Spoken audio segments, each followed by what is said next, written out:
আমি দৃঢ়তাৰে এই কথা প্ৰকাশ কৰিছোঁ যে আমি ঐক্যবদ্ধভাৱে যুঁজিব লাগিব আৰু বিজেপিক পৰাভূত কৰিবৰ কাৰণে একমাত্ৰ অস্ত্ৰটো হ'ল কৌশলটো হ'ল একতাৰে যুঁজা।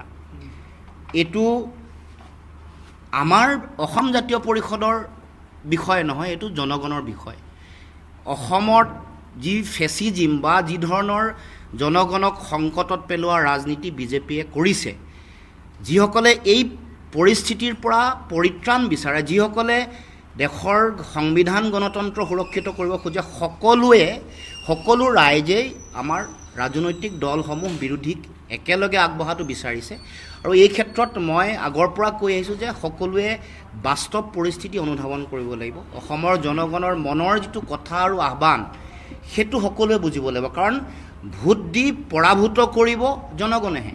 গতিকে জনগণৰ চিন্তা, তেওঁলোকৰ যিটো লক্ষ্য আৰু উদ্দেশ্য বা তেওঁলোকৰ যিটো আহ্বান, ইয়াক আমি সকলোৱে শ্ৰদ্ধা কৰিব লাগিব। গতিকে মই সদায় যোগাত্মক, কাৰণ আমাৰ হাতত এইটোৱে বিকল্প আছে। গতিকে এই যিবোৰ নেতিবাচক কথা আপোনালোকে আলোচনালৈ আহিছে, মই ভাবোঁ যে এইবোৰ কথা কেতিয়াও ভৱিষ্যতৰ দিনসমূহত জনগণৰ যদি হৃদয়ৰ আহ্বান যদি আমি অনুভৱ আৰু উপলব্ধি কৰোঁ, তেতিয়াহ'লে ৰাজনৈতিক দল হিচাপে আমাৰ যিটো দায়িত্ব, জনগণৰ প্ৰতি যিটো দায়িত্ব, সেইটো প্ৰত্যেকেই পালন কৰিবলৈ বাধ্য।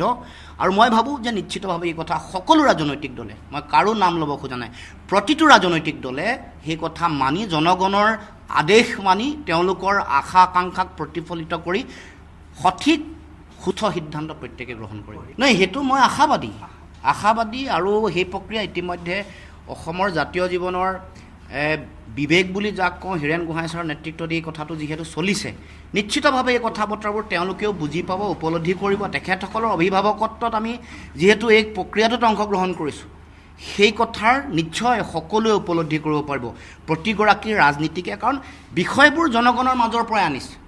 এই উপলব্ধিটো নিশ্চিতভাৱে প্ৰত্যেকৰে হ'ব। মই প্ৰচণ্ড আশাবাদী। সেইকাৰণে আহি থাকিব লগা দিনসমূহত গোটেই বিষয়টো যোগাত্মকভাৱে আগবাঢ়িব বুলি মই আশা কৰিছোঁ। আৰু আজিও আমাৰ দলৰ ফালৰ পৰা দৃঢ়মত প্ৰকাশ কৰিছোঁ যে ঐক্যবদ্ধতাৰে আগবাঢ়িব লাগিব। এইটো সময়ৰ আহ্বান, এইটো জনগণৰ আহ্বান।